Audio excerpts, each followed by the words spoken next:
petits, nous accueillons des enfants présentant des troubles du comportement alimentaire. Nous pouvons accueillir aussi bien des enfants présentant du surpoids et de l'obésité, comme des enfants présentant de l'anorexie. Chez le nourrisson, déjà, on peut avoir des enfants tout petits. Le plus de la prise en charge ici, c'est le caractère familial de l'accueil.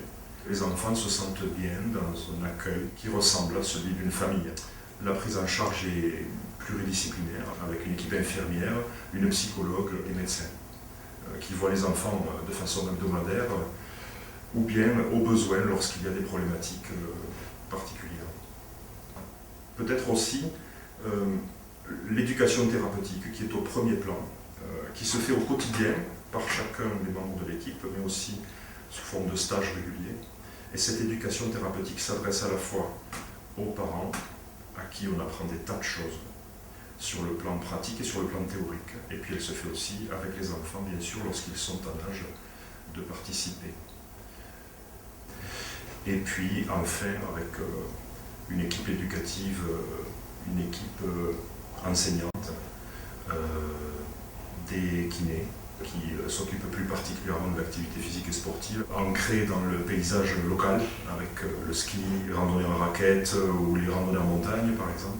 Bien entendu, on a une diététicienne qui s'occupe de la partie alimentaire, avec une gestion au plus près et personnalisée de chaque enfant. À l'entrée, je vais voir systématiquement les enfants et les parents. Et je fais une enquête alimentaire en reprenant le carnet alimentaire qui a été pré-rempli à la maison.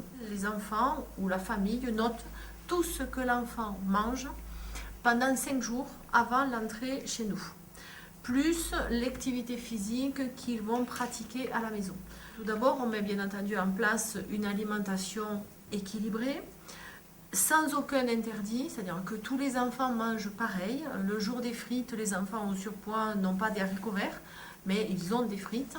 Donc nous travaillons beaucoup sur des repas réguliers, donc 4 repas par jour, pas de grignotage bien entendu, et la gestion des quantités, c'est-à-dire que l'enfant ne peut pas se resservir et que l'on va gérer un petit peu la quantité en fonction de l'âge de l'enfant pour certains types de produits. Également, pendant son séjour, l'enfant va bénéficier d'activités autour de l'alimentation.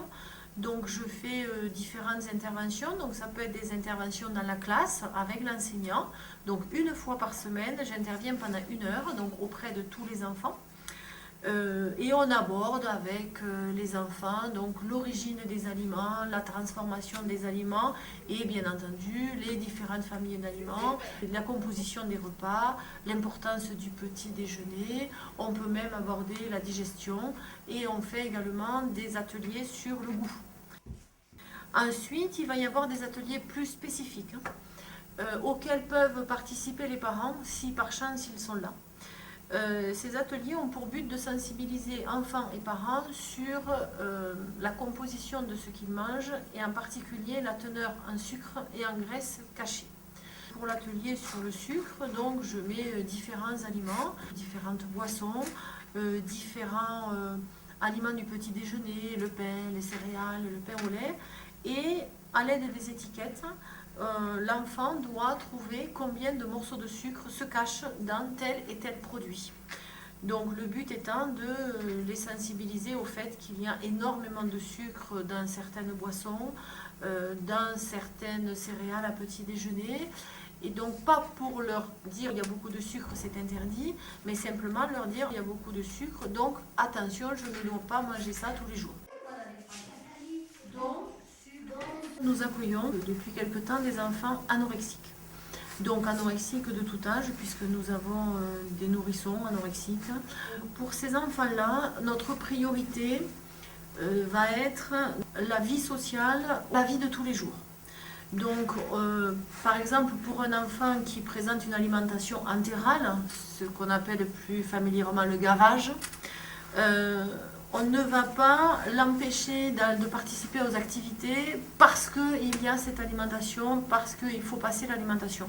Donc d'abord, lui donner le goût de jouer, le goût d'être avec les autres, de s'amuser, et après l'alimentation. Pour ces enfants-là, on va essayer des petites choses. Par exemple, aller en cuisine, participer avec le cuisinier à l'élaboration des repas pour lui donner l'envie de goûter après à table ce qu'il a aidé à préparer. Donc pour certains enfants, ça peut bien marcher. Également, je vais faire les menus avec l'enfant pour essayer de respecter ses goûts ou ses aversions. Un enfant qui n'aime pas du tout tel produit, je ne vais pas lui donner, puisque l'objectif c'est de lui donner l'envie de manger. On a une devise au tout petit qui est bien manger, bien bouger, bien être retrouvé.